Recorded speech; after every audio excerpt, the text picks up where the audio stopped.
Well, welcome back to another day. It's raining outside.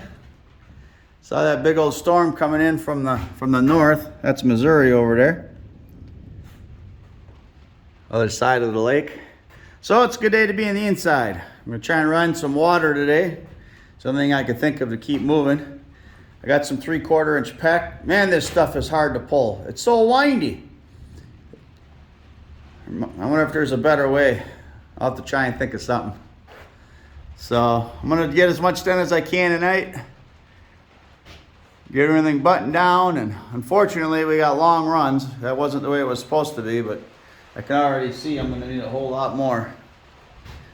But we'll see what happens with what I got. I got a notch up there. I'll put a metal plate over it, come down the wall, and then that'll go over for the kitchen sink, which will be right over there.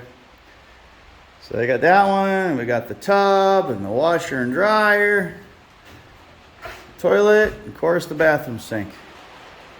So that's my plan here. See how much I get done this evening. It's already kind of dark. I don't have any sun today, so it's dark in here, and I still don't have power. Everything's on battery yet, but anyway, I'm gonna get at it, see what I get done. All right, honey, I love you.